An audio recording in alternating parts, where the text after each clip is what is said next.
Greetings and welcome to the season finale of Trinity Radio. I am Johnathan Pritchett, and along with me is Braxton Hunter. And we are excited to finally be done with this season.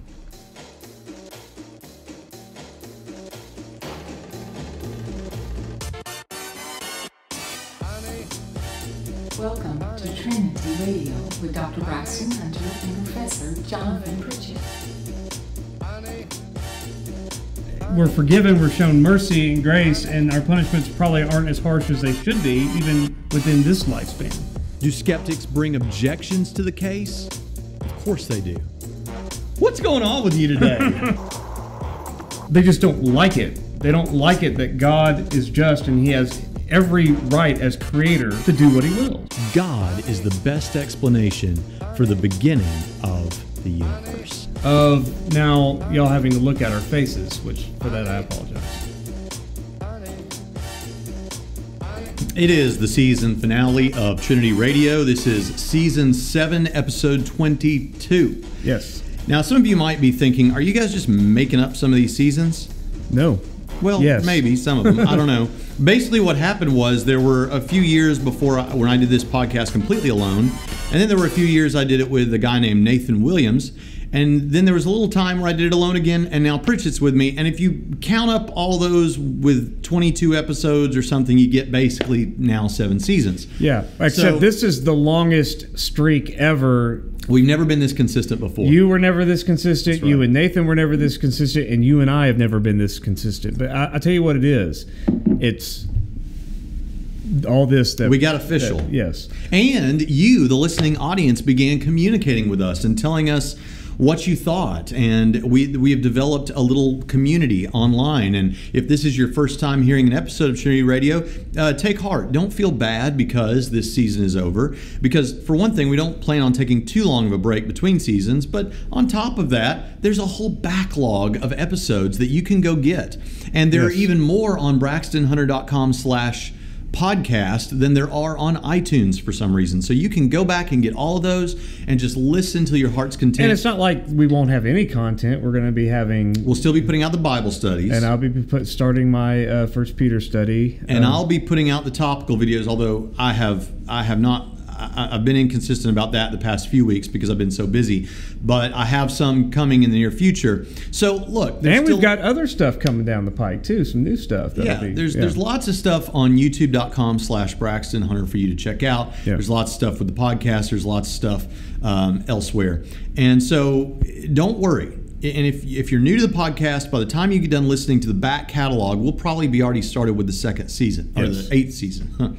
So, but what we thought about for what we should discuss today is we decided that we are sick of the soteriology debate. Yes. If you don't know what we're talking about, maybe you've heard of Calvinism and Arminianism and all that. Well, pretend you didn't hear of them, because we're sick of that argument. Yes. We're glad that there are people out there like James White and Leighton Flowers who that's a thing that they're passionate about, and they have at it, boys. But for us, we're tired of it. And so much so that I went into the Trinity College of the Bible and Theological Seminary roundtable group and said, we're putting a moratorium on discussions about this in this group.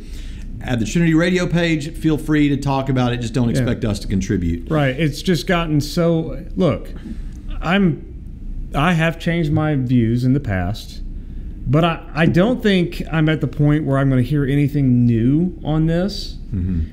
In my upcoming debate, I say I'm sick of it, and yet here I am going to be debating with it. But I was asked, I'm not going to hear anything new that's going to change my mind.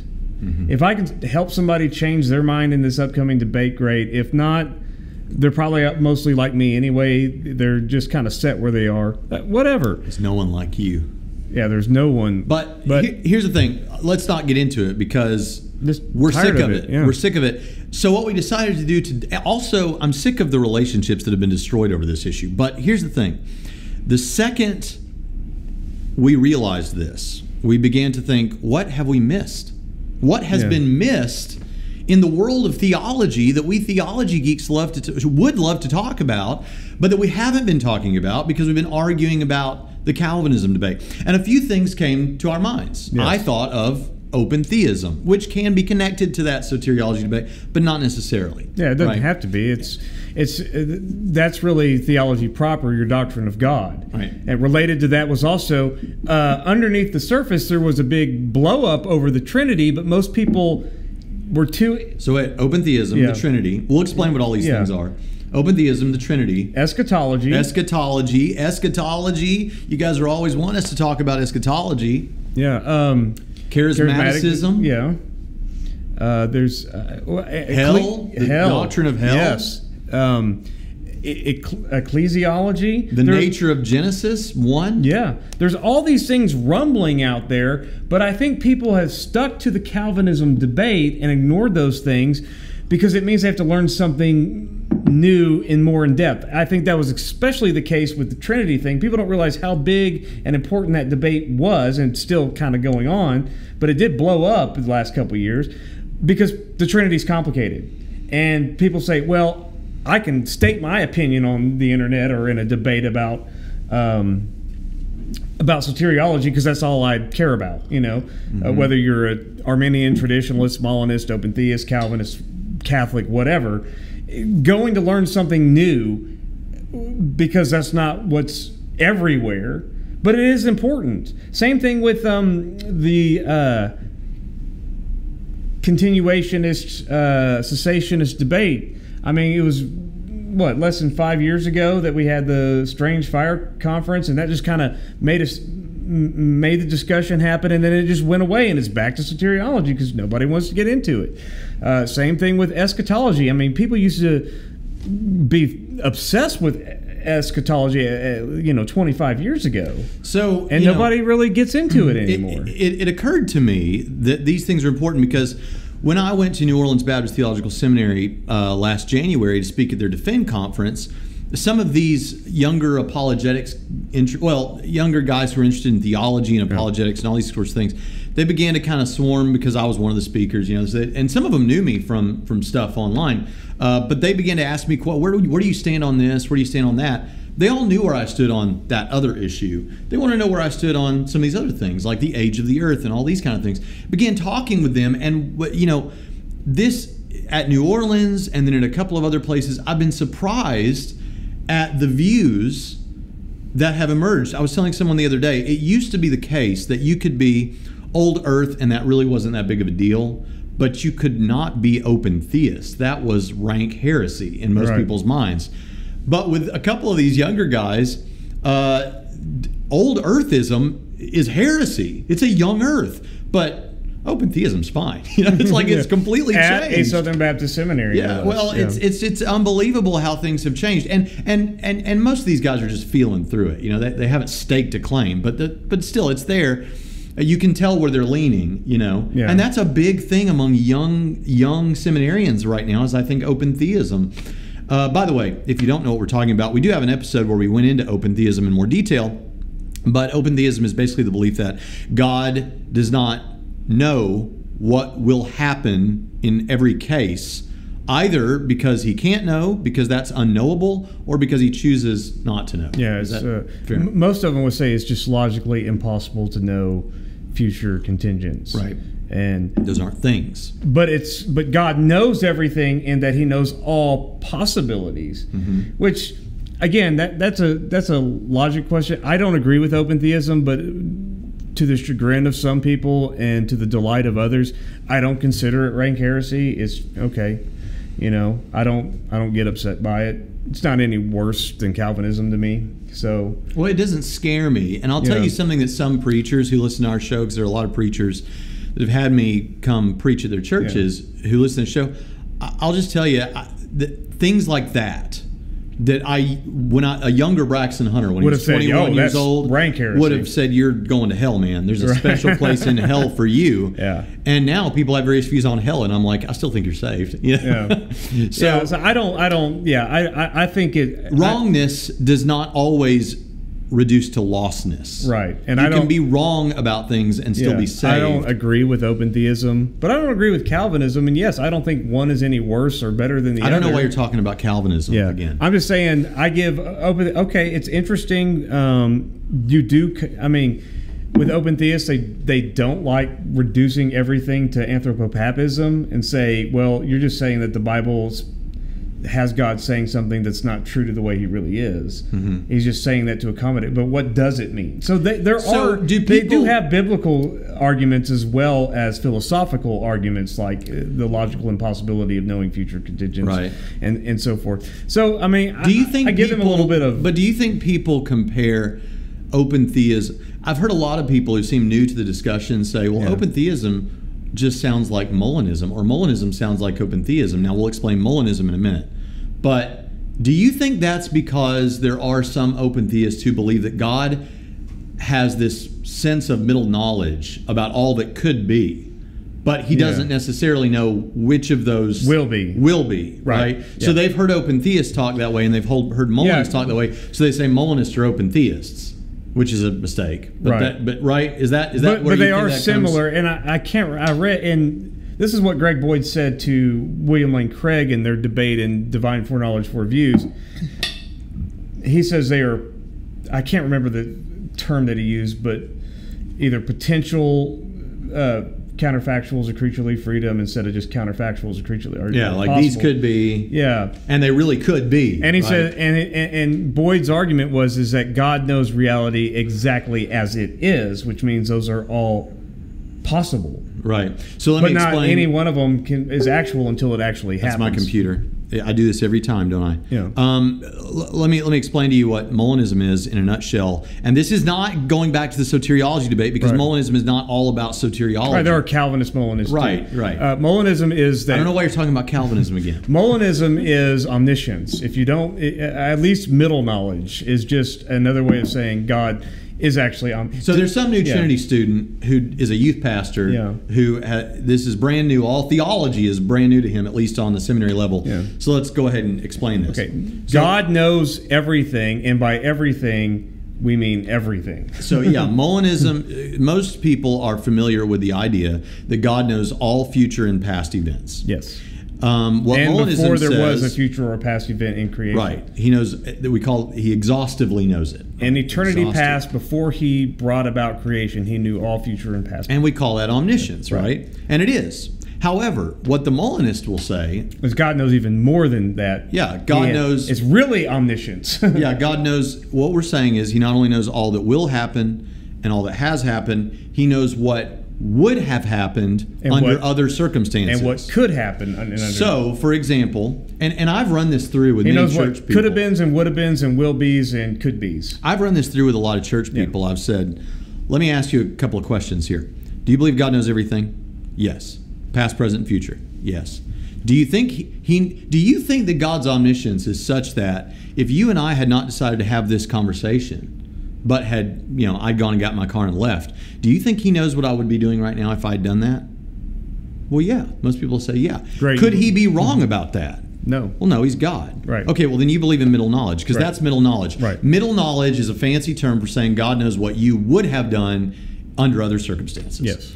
So, if you believe that much, you pretty well believe it. Now, I make the claim, the wild claim, that if you deny God's middle knowledge, then you don't affirm omniscience.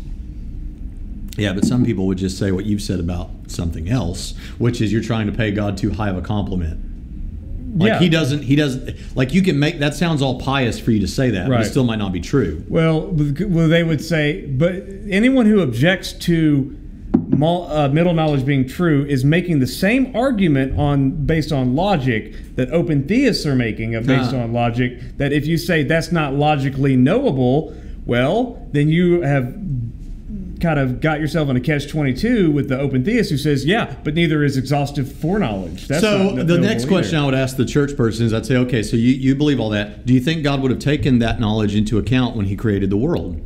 And most of them will say, well, yeah, that mattered to God. And we know that he did when he talked to David. We know that he did. Okay. So therefore, so now that's putting it simply, all right? Yeah. What people often object to about Molinism is that it sounds so complex and sci-fi and philosophical.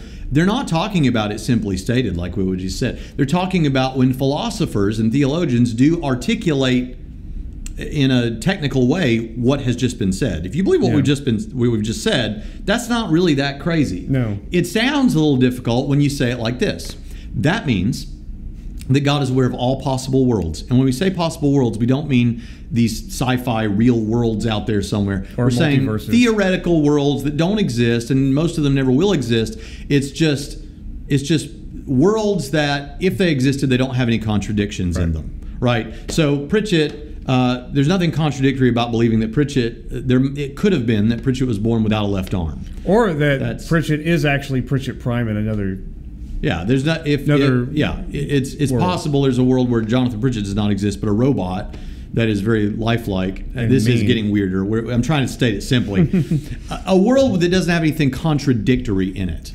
For example, a world that is populated only by married bachelors. That's an impossible world. Right, can't. Because married bachelors are impossible. They are contradictory. They're incoherent. They can't exist. Right. A world where music never exists, that's a possible world. It's a sad world, but it's a possible world, right? So you got all these possible worlds, and we're saying God actualizes or chooses to create one that he knows that you know, most molinists would say that most lines up with his goals, the best of possible worlds, or whatever. So that's Molinism, basically. There's a lot more that could be said. Somewhere way back in the archives, I did a whole show on Molinism. Right. That's Molinism. We could have been talking about Molinism this whole time. We could have been talking about open-theism this whole time. We could have been talking about what else could we have been talking about? Well, you have been bugging me about not being as interested in eschatology as you, and it goes back to the fact that I haven't involved I'm not just chastising everyone. I'm saying me. The reason why I'm not getting into this is because I have been too lazy to do the groundwork to get involved in the eschatology debate, because, you know, even me too have been distracted by the soteriology Even me debate. too. Even me too.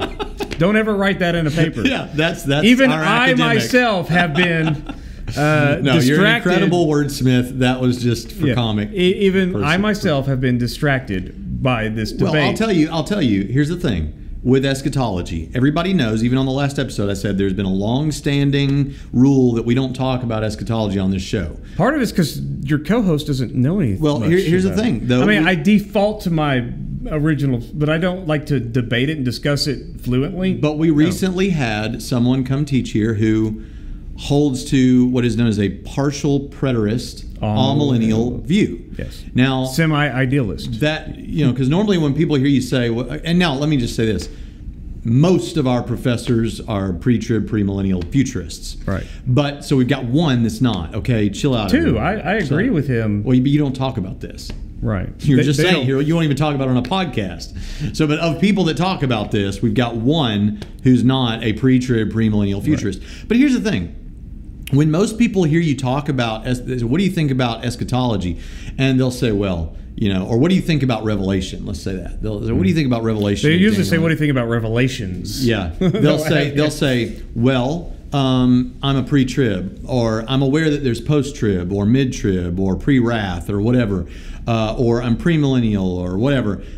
You know, most of those categories assume that the book of Revelation is all talking about future events. Yes. Right? But that's one of four positions. Yes. There is the futurist view, the partial preterist view, the historicist view, the partial preterist view, or the preterist view, and the idealist view. The preterist view says, I didn't finish the list because I decided to go back and explain. The preterist view says most of what's in Revelation is about AD 70. It was prophetic, but it was prophetic for the people of the time about what was about to happen. Because Revelation was written in the 60s. About the destruction of the temple in AD 70 and the sacking of Jerusalem. And actually all that happened in the Roman world around that time. That would be the preterist view. So this business that you think, that some people think are talking about future events, the preterist says, no, it's not talking about future events. It's talking about stuff that most of which is already done. Partial preterists would say, well, there is some stuff in Revelation that's talking about future events.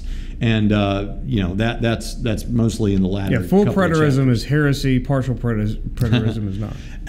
Then historicism says it's neither past or future events, but the book of Revelation is about the whole of church history. Right, yes. It's the whole deal. There aren't many historicists today. The Seventh-day Adventists are historicists, but there aren't too many others. And then you got the idealist view. You're aware of the futurist view. Then you've got the idealist view. The idealist view, do you want to articulate the idealist view briefly? Well, I think G.K. Beale, and I would probably put David De Silva, if going by his most recent short book on it, would be idealist in the sense that it has principles that were relevant to the first century church as well as universally relevant at all times and all places for the church. That it's not a book to decode, to get something about either the whole sweep of human history in code or the future in code, or however you want to. The apocalypse idealistic interpretation is that the apocalypse is really about principles that matter to the original audience and will still matter to you, and it can be applicable at any time. Packaging that a little differently, it's an example, a modern example of an idealistic or an idyllic writing would be like the Chronicles of Narnia. Nobody thinks there's actually a lion named Aslan. Nobody actually thinks there's a white witch, but we recognize as we're reading through this thing that these represent things that do teach us lessons. Right. The difference being, or like Pilgrim's Progress, right? That's another example. Now, the difference being that Revelation, many people that are take an idealist view would still see some historical things that actually, so you might have a partial preterist who has idealist leanings. But, the Chronicles of Narnia example, it's a book that is a drama with imagery on the idealist view that gives you realities that Christians need to know in any generation. Right. It teaches you things you need. And treat it, though it's apocalyptic, treat it like you would Galatians, and then derive from what it meant to its original audience to what it means for us today, and don't get caught up in anything else. Now, you can also be an idealist and pair that with any of the other views. So idealism most futurists are going to believe there's some idealist stuff there. Yeah. Now, here's the thing that you do need to know. We don't talk about eschatology that much, but there is one thing that has become a little bugaboo that I've gotten. I've always preached a futurist position on this. The thing that irritates me, though, that I used to say that I will never say again, and even when I said it, I felt uncomfortable with it, is people saying, the futurist people would say, we futurists, we take a literal view of Revelation. And not all of them do say this, but I did, and I'd heard other people I admire say this. Those preterists and those other folks, they don't take a literal view of Revelation. Okay, here's what I've realized. Both camps take some things literally and some things not literally. Right. And if you don't think so, next time you run into a futurist who talks that way, say to them, you take it literally? Yep, take it literally. Just read it literally. Okay, then do you think that Jesus, when you get there, is going to be a seven-eyed, seven-horned lamb slain there in heaven? Do you expect to see an animal Jesus? Well, no, of course not. That means the 7 eyes are the 7 spirits and blah, blah, blah. Right, you don't take it literally, right? That's the point. That is the most useless word in talking about hermeneutics. Because I always tell in my hermeneutics class, I don't care how literal you take the Bible, I care how serious you take the Bible. And of course, when dispensationalists talk about literal human hermeneutics, they say, well, the literal view can account for metaphor and idioms and all of this. Well, then you're just saying some of it's not literal. Right. So, I mean, it just becomes the most silly, useless word. I do care how literally they take the Bible. I care if the particular passage we're talking about is literal. That's just taking it serious. I want you to take it literally. That's taking it serious. Yeah. Okay. You're saying take genre seriously. Take the Bible seriously. Yeah, and but the bottom line is we could have been talking about eschatology, and you wanted us to talk about eschatology. We could have been talking about the charismatic sign gifts. 2 years ago, I spent a summer, because I decided, I've never deconstructed this thing. I've never decided, I've always been a typical Southern Baptist on these things, except a lot of Southern Baptists are cessationist. I've never been a cessationist because there's not one word in the Bible that indicates cessationism. Right. But I've not been a cessationist. But I've never spoken in tongues, for example. I've never miraculously been used of God to heal somebody. I've never spoken a prophecy the way they mean it. That sort of thing. Right. So I decided I need to take a summer and I need to study the best, most academic treatment of this. Mm-hmm. So I contacted people that I admired and said, all right, who are charismatic. And I said, give me the best academic treatment you've got. There was one that was a Zondervan Counterpoints book. I forget, it's 3 views or 4 views or however many views on the miraculous sign gifts. That was pretty good. I'll give them that. I enjoyed that one. The charismatic in there, I enjoyed. That was probably the best. I don't remember who it was the best treatment I saw of their position. But the other book that somebody recommended to me, one of the other books, was Surprised by Joy by Jack Deere, who had been a Calvinist cessationist and ultimately became a charismatic. That book, to me, I didn't even have to read what cessationists said in response to it. In reading through it, I could easily topple the case he was building. Right. I didn't, and that's, and he's a thoroughgoing academic who taught academically before he ever was a charismatic. So, and if that's your favorite guy, look, don't take my word for it. It's me. I'm just telling you what I think. Yeah. I'm getting more cranky. It's fall. I don't want it to start getting cold. I do. I realize again this year I didn't lose as much weight as I expected to lose. Me neither. And Pritchett nearly died this year. And so, I'm not kidding. And so I'm cranky, all right? So I'm speaking more freely. I'm speaking a bit more like pseudo-Braxtonius than Braxton actual. But the bottom line is, we could have been talking about this business. Yes. We could have been talking about what else? What's left? We could have been talking about the Trinity, eternal subordination of the Son. Yes. There's a whole debate with Wayne Grudem and somebody else, Bruce Ware, versus 2 other guys or something. And that was a good debate. I enjoyed that debate. Yeah. Why are you laughing?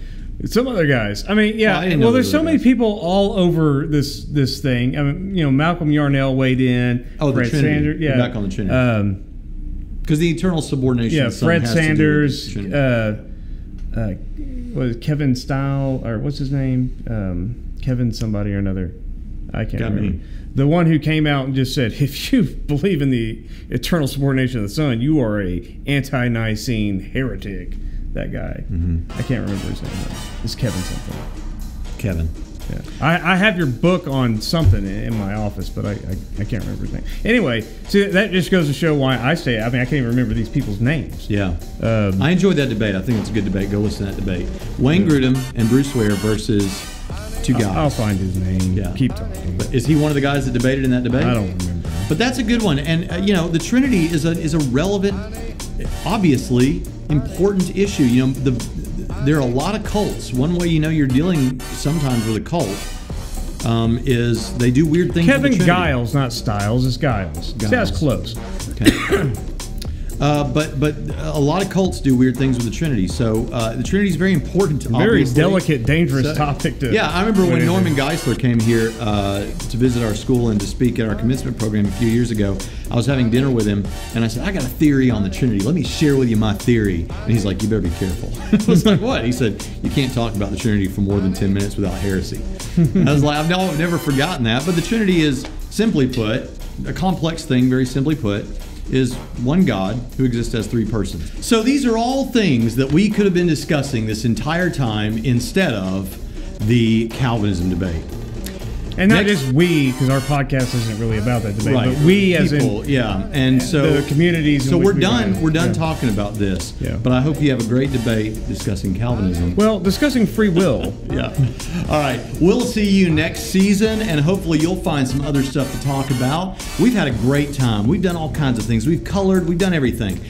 Who knows what's coming next year? We don't. Maybe Johnathan will get saved. But visit us at TrinitySem.edu, TrinitySem.edu. Visit me at BraxtonHunter.com. Visit us at YouTube.com/BraxtonHunter. And wherever you got this, go back for more.